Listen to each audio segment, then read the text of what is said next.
was warned about you from the very start. You're my friend, but you suck!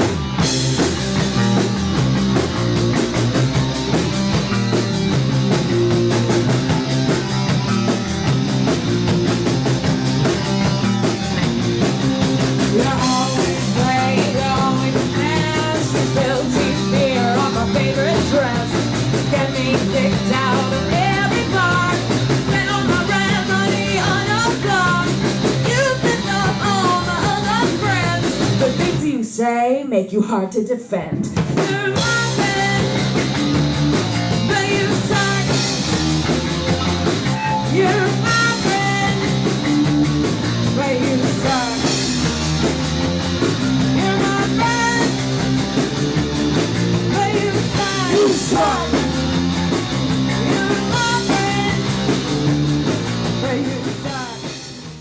This is actually only a fraction of the guitars I have, which is kind of crazy. There's probably, I think I own about 25, 26 guitars. My primary guitar is actually this, it's a Joan Jett custom shop melody maker that's been designed to mimic her kind of famous melody maker without all the stickers she has on hers.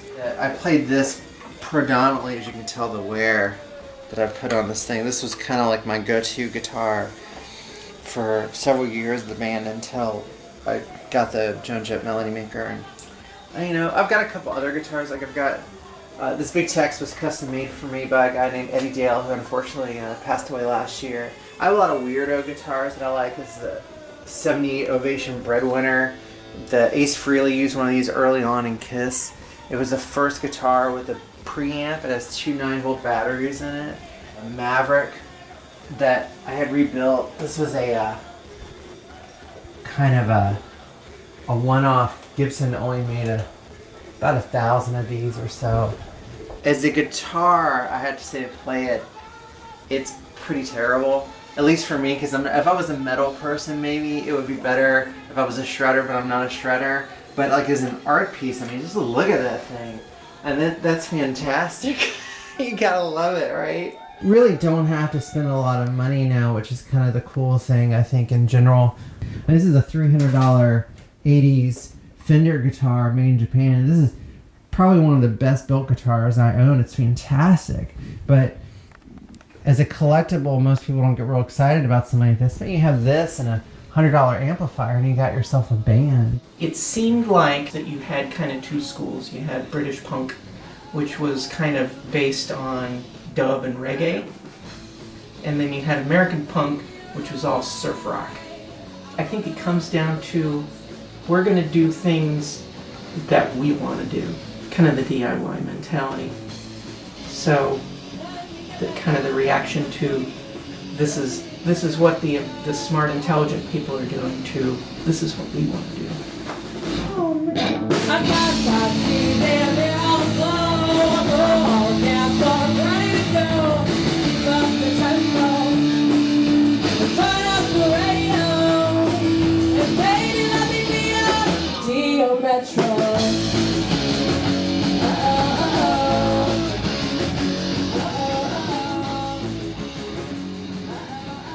You're not going to get a lot of love ballads in punk. You're going to usually have things that are either very socially direct and usually left-leaning, I would say, or socially conscious. Punk for some people I think means much more aggression as far as like stage presence and perhaps audience involvement, which is why as a band we've been kind of accused of not being punk enough. But you know, I think punk is a very wide open genre, and if you're going to throw us in old school punk, I think you're going to throw us into things like Riot Girl, which are like, you know, like Bikini Kill or Slater Kinney or L7, those kind of bands. Ow! You want to come get the fuzzy? I know. Look at this cat. See how quiet that cat is? Oh, it's just catty. I know. I don't really feel like we're necessarily a punk band. The place where we came from was more of a, like the 90s when women got a hold of punk. and you had basically the Riot Girl movement.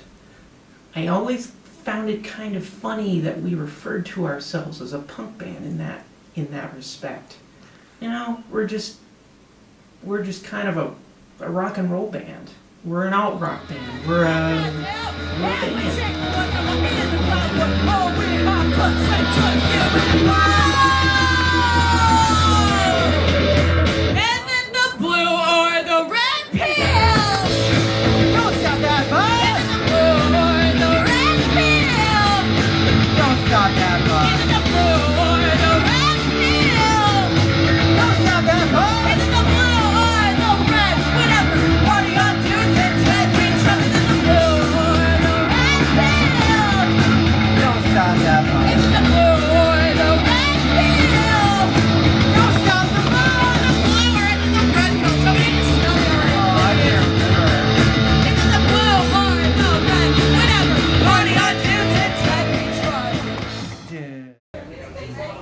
A leather jacket and boots. You know, I don't know. Punk is just doing what you want. It's not conforming to, you know, what people want you to do, you know, and what society wants you to do. You know, thinking outside the box a little bit. That's what it is to me, at least, you know.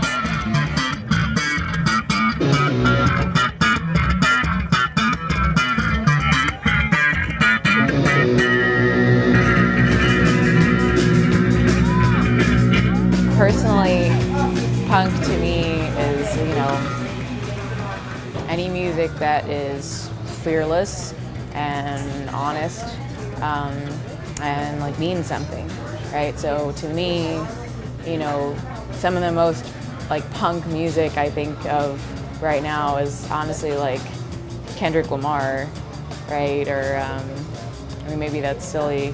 Yeah, the mix of like fearlessness and honesty. That's what punk means to me, but I know that's other people define the genre and those terms, or define the genre and the term punk, so, you know, I don't want to co-opt their experiences, right? We're releasing our album. That's cool. We've been working on it for years now. I mean, I guess we started writing the songs like 2 years ago.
I'm at the point now where I guess I've been in a band long enough where I almost think genre doesn't matter. Mm-hmm. That because you know we have a funky song, we have alt rocky sounding songs, we have a song that's almost like rockabilly. Yeah, I have a couple rockabilly of influence. stuff like it's a little bit rockabilly. Yeah, so it's really hard. I mean, I don't want to ever turn my back on punk because I feel more of the punk dynamic in my soul as far as its ideals, but our music is probably not what most people consider to be punk anymore.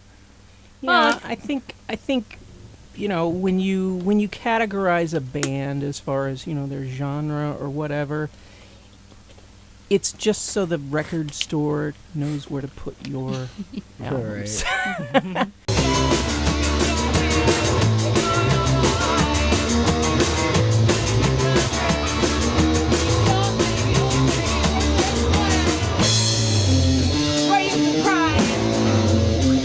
Did you feel like singing it. So will you do now?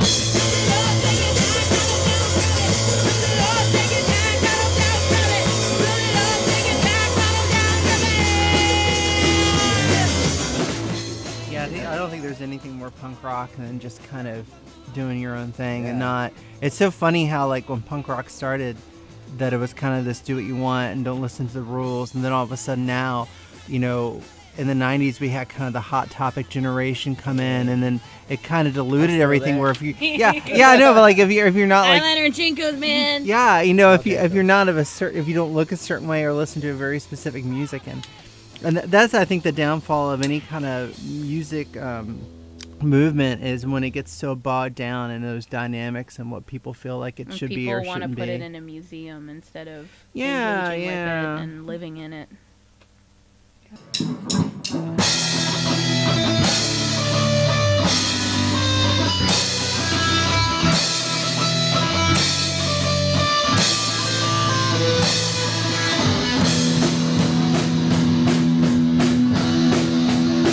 See some toes happen. I know we're punk rocking in the daytime. We can move.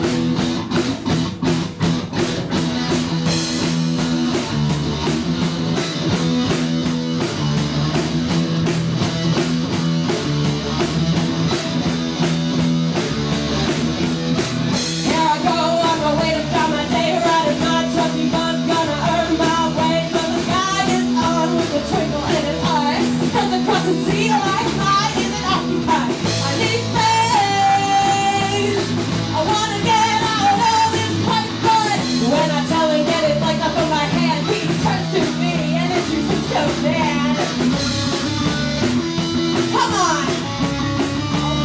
We have an announcement to make. That's. I already asked her about this. We have an announcement to make. We're not going to do it on social media yet, but because you guys came to see us today, you get to find out first. We are an official South by Southwest artist, and our next show is going to be at South by in Austin.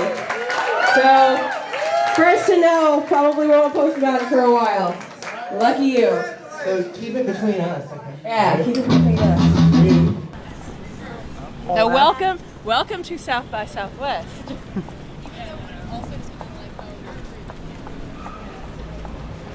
A wonderful event where people from different fields can come together and complain about how gentrified Austin is. I'm not cynical. I'm one of them. Look, I'm wearing a jumper. I'm one of these stupid fucking hipsters. Hey Mom. Hey, I just wanted to call you before we have our set at South by Southwest. It's like the biggest music festival in the world that I love you, and I just wanted to thank you and Dad for supporting me over the years with all my art endeavors and going to art school and all that crap. So thank you so much. Well, I love you too. Yeah, it's gonna be good. Please welcome to the stage Trinity Quirk and Giant Kitty.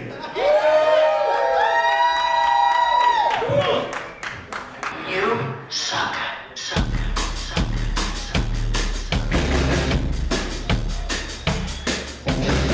I was warned about you from the very start. You're my friend, but you suck! Take it closer.